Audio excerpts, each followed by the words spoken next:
What's going on? Welcome to No Sweat Florida State. This is going to be a channel that is focused on all things Florida State sports in that case. The idea of this channel is to focus mainly on football. I'm a big baseball guy, so I'm going to talk about baseball quite a bit as well. I am excited for the new basketball era and the coach that we hired, and I do love supporting our women's sports, our soccer, our softball team, and really anything that surrounds Florida State. I like to be involved in it, but usually the big topics are surrounding the big sports such as football, basketball, baseball, and that's what I'm going to focus on. And football is only 7 days away, so let's get into Florida State football. Let's see what the preview is for the season. I don't know if anyone's even going to be watching this. If it's just me, hi Dre, you dude, I love you, bro. If anybody else is tuning in, any Florida State fans, any rivals, anybody, hey, I appreciate you sticking around and coming to watch somebody who's never really put anything out before. And, you know, however you scrambled upon this, I hope that whatever I put out convinces you to come back when I continue to put videos out throughout the season. But just a little background on me. I am a Florida State alum, attended school in 2015, graduated in 2019. I became a Florida State fan when I knew I wanted to go to the school around 2013. Obviously, in terms of football, that is a very good time to become a fan because that was the peak, and everybody could say, oh, you're a bandwagon, that's when they're the best. It didn't really have to do with that. I was pretty disconnected from college sports. It had more so to do with the fact that I knew I had a good chance of getting into the school, and when I got into the school, obviously understanding the culture of Florida State and understanding all the things that came with it, like attending these games and the huge fan base that Florida State football has, made me inclined to start following the football team and all the sports teams there. So it kind of just worked out for me. But obviously since 2013 to what is now 2025, there's been a lot of ups and downs when it comes to the football team, and I'm here to discuss that. Around about 3 years ago, I started making predictions preseason on what I thought was going to happen with the Florida State season before they even took a snap. I'm a data guy. I'm an analytical guy. I look at numbers. I think numbers are as objective as they could be. And I had a pretty good process for me in 2022 and 2023, allowed me to make some pretty solid predictions on what to expect for the season to come. But then obviously last year came, and let's get out in front of the bad first. This is what I predicted for 2024. I had us going 12-0. I saw what we had on paper, just like I did in 22 and 23, and I was like, there is no team really that scares me on this schedule. And little did I know I should have been scared of every damn team on that schedule, because we were just the worst team in the Power 5, which is crazy to say after you just went 13-1, you went 10-3 the year before. On top of this, I made some cringy TikToks here. You could see them here as well. And yeah, I mean, those were just based on the schedule prediction that I had made, you know, prior. I was just kind of putting that in an audio sense, right? So obviously that did not go anything how I expected, and I had to kind of take a step back and be like, oh, was there something wrong with my, I guess, analytical approach? But I could also show you the good. I could show you 23 here. In 23, I had us beating the brakes off of LSU, which we did. You know, for an example of what I was looking for in that game, I wasn't big on Mason Smith, who, again, didn't have a huge impact on that game, yet he was projected to go first round and be like, the numbers just weren't there to justify what they thought they had in that DT room. The numbers weren't there to justify what they thought they got in their transfers in the DB room, and I made predictions, and I said, we are going to bomb on it. We are going to smack LSU silly in that opening game. And we did. Again, analytical approach. That's what it led me to make. I made the prediction, and, you know, the results came. 2022, here's what happened. Had us going 9-3. Had us beating Miami really badly, even though we were on the road. Again, this is something that rival fans, especially Miami fans, are like, you're crazy, whatever. Some FSU fans didn't see it either. Just because of the rivalry sense. But again, I was just looking at the numbers, and when I looked at the numbers and I compared them, you know, I came up with a process that allowed me to make predictions. We went on to beat Miami 45-3 and gave them the worst home loss in rivalry history. So as much as there are some things to laugh about from last year, I've also, you know, have my proof of concept in the things I was able to do in 2022 and 2023. And that leads us to 2025 and what the expectations are for this year. Listen, I know there's a lot of Florida State. Listen, the logical way of thinking about Florida State's season coming into this year is like, okay, if they win 7-8 games, that's fine to build on, right? Me, I'm an analytical guy, but I'm going to be pretty subjective in this sense. To me, this staff, especially Mike Norvell, who was the head man, you came in and you led us to a 3-6 season. Then you started the next year losing 4 games in a row, with one of those being to Jacksonville State. So you had your leeway of getting bad football out of the way. And then you led to a 10-3 and 13-1 season. Then you're going to follow that up with 2-10? That's not how this works. Not at a big program like Florida State, not at a Division I program like Florida State. So as much as the logical thing to focus on for this year is, they just need to win 7-8 games and get back on track. No. You had your time for your bad seasons. I know what we have on paper. I know we have 2 new coordinators coming in. You better figure it the F out. Because just like you went 2-10 last year when we thought we had the world in our hands, now we think it's crumbling, and you better figure out a way to go win double-digit games. You better find a way to go 10-3 or whatever it might be. You better win double digits, and that's where my mindset's at.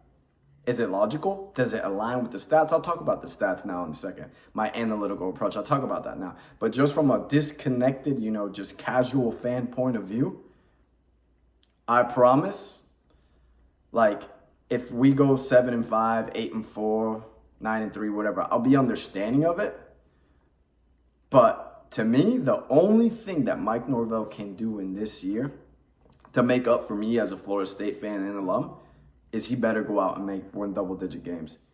Because you let us down heavily.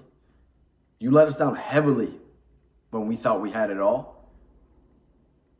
And now that we think we don't have nothing, you better do the opposite of what you did last year.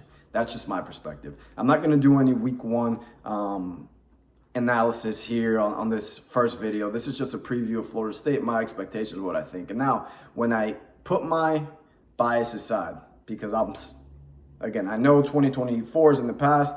We should be past it. But that was pathetic. I'm getting it out now.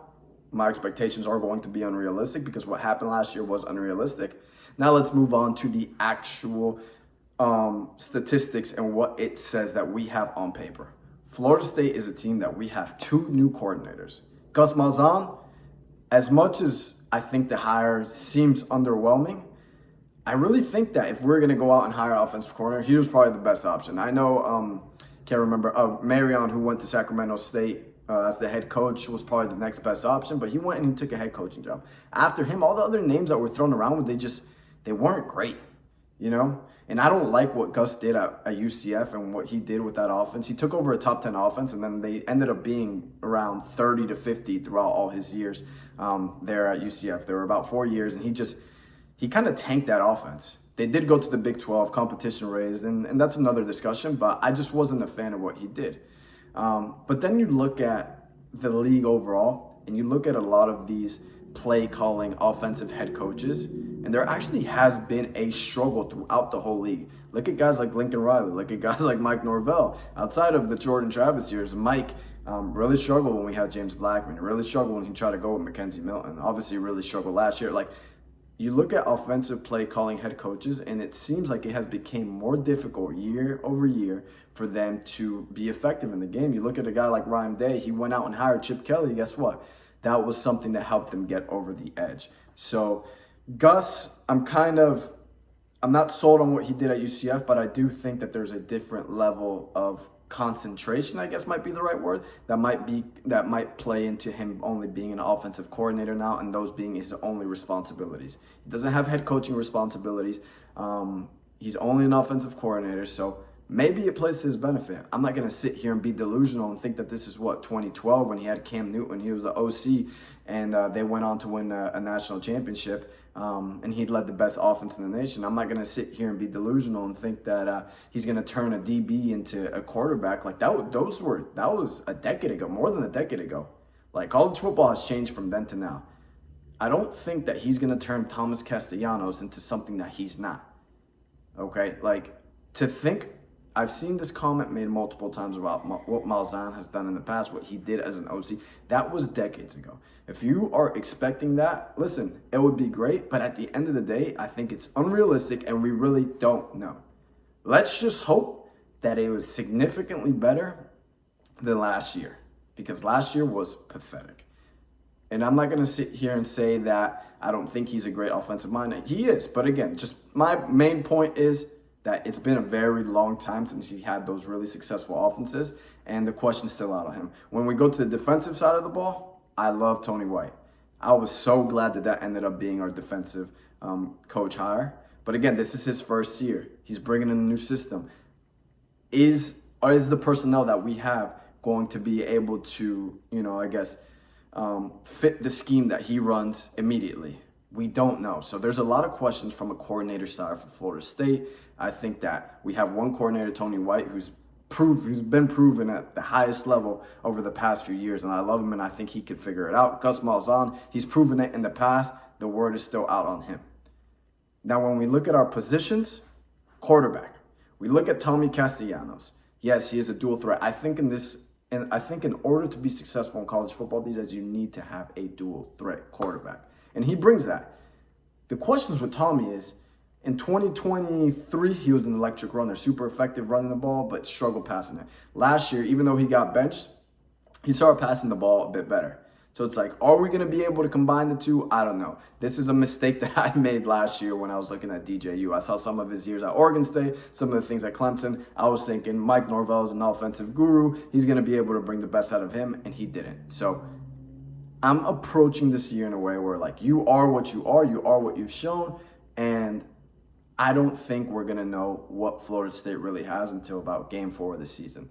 And I'm going to continue on with the position groups because, again, Tommy Castellanos at QB, better passing last year, but the running efficiency fell. Was a great run in 23, but the pass. So it's like the questions are still out there for them. Our running back room, I mean, we don't have any. I think the running back that took the most snaps in that room last year is Cam Davis with 150 maybe. The transfer we got, Sawchuk from Oklahoma, has a good amount of, but there's nothing proven back there.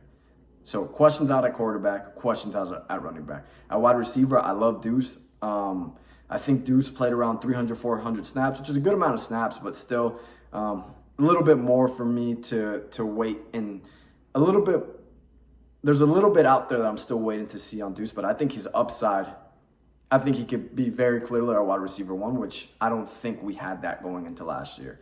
When I think of Squirrel White, I think he had a, kind of a slow year last year, better year in 23. There's promise there as well, but based on the production from last year, I'm holding my horses a little bit. But I still like it more than what we had last year. The wide receiver room last year was one of the biggest questions that we had going into the season, and we saw throughout the season how that just never developed into anything. That was terrible.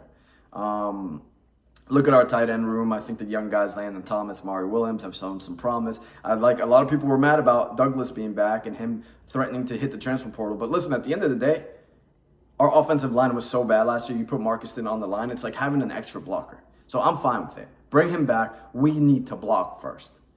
We need to give our quarterback time, and we need to be able to give our running back lanes. So I'm fine with it. But again, as far as from a pass catching standpoint, I'm not exactly sure where I sit with our tight end room. Again, questions. Offensive line. I thought our offensive line was going to be the best unit last year, and I have no idea what happened. We had Darius Washington coming back, Maurice Smith coming back. We added Richie Leonard, who I thought was good at Florida. And there's another few pieces there that had a lot of snaps and were productive in those snaps, and it was just terrible.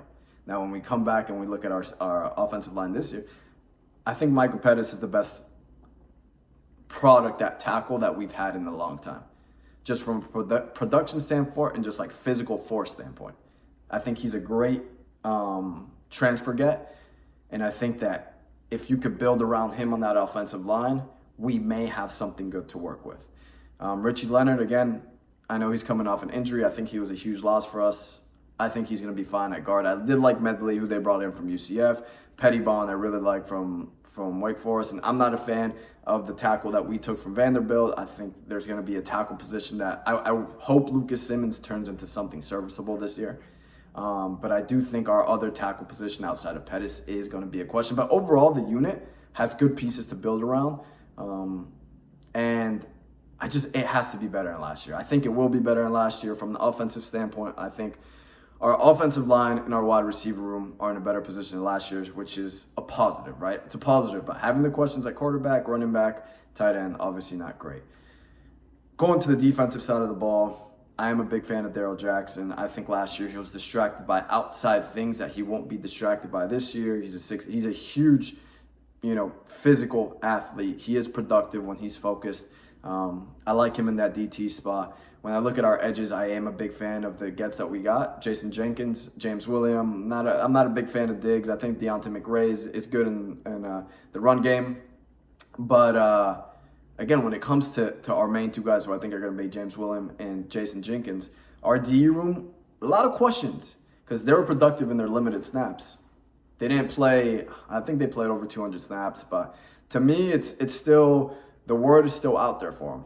What are you going to do when you're the every down edge guy, right? And I could be wrong on James Williams specifically. He might have been the every down edge guy in Nebraska, but just looking at the stats and seeing how often he was out there, to me, it's like, it reminds me a little bit of what happened to me with Pat Payton last year. Pat Payton, he was somebody who was in this role where it really benefited him because he had Jared Verse on the other side of him, and he was really able to take advantage when, you have such a talented guy. The focus is on Jared Verse. It wasn't on Pat Payton. So he was able kind of to be very productive because the focus wasn't on him. So, again, the question is still out for the DE room in my eyes. I think the upside is definitely as high as probably any position group on the defensive end. But, again, it's just another position group that I'm not the most confident in. And back to defensive tackles, interior, outside of Daryl Jackson, I don't know. I don't know what the answer is going to be there. I look at our linebacker room. We got Juice, we got Omar, we got Blake. I mean, listen, they played a good amount of snaps last year, kind of. I mean, Omar and Juice, they didn't play as much as I would like our starting linebackers to play. Blake Nicholson played a good amount, didn't really like his productivity. We brought the kid in from Memphis. Again, when you play at a division that is not a Power 5, it's hard for me to really be hopeful about how that's going to transition to a Power 5 conference, So I think our linebacker room, a lot of questions.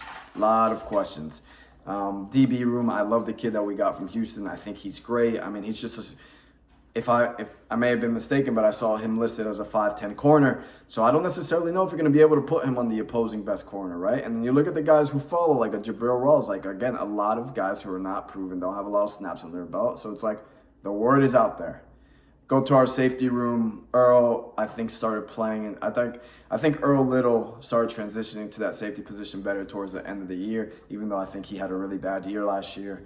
I think there are some signs there. I wish Shaheem Brown would kind of get back into form. And I know there's been a lot of hype about Ashland, but again, it's just there's not enough there in the numbers, in the stats for you to confidently say, oh, they're going to be good or they're going to be bad. I think there needs to be a larger sample size. So coming into this season, essentially, where am I with Florida State? There's just questions everywhere. I think our strengths are going to be offensive line, wide receiver room, hopefully our defensive line with Daryl Jackson, Jenkinson, and James Williams. But besides that, it's like the questions are out there, right? And when you think about it, it's like if those are the three positions that you have strengths in, you should be able to go out and find ways to win. But it's tough, man. It's tough. I've looked a little bit into this first preview against Alabama, and they have a lot of returning production. So we're definitely going to have our hands full with week one. I'm going to dig into that into another video. But overall, the expectations with Florida State going into this year is I do not believe that we're going to know what we really have in this team until around week 4. I think by the time we play Alabama, we have those two, that Kent State game. Can't remember what the other game is between. It's a doozy. And then we play on the road first conference game at Virginia Friday night. I think by the time that happens, assuming no injuries, I think that's when we're going to have a real good idea of what Florida State is and what they're doing. So with that being said, I will do an analytical process probably after the 4th game of the season, and then I'm going to kind of put that out as like the rest of the outlook of what I expect against teams like Miami, Clemson, Florida, Pitt, all the rest of the teams on that schedule. And we'll see, man. We'll see. I'm looking forward to this season. I hope that things go better. I like Mike Norvell. I like the way that he speaks. I like the message that he puts out. But for somebody who talked about accountability so much, 2024 wasn't it. And it's time to make up for it. It's time to make up for it. So if anybody tuned in, thank you for watching.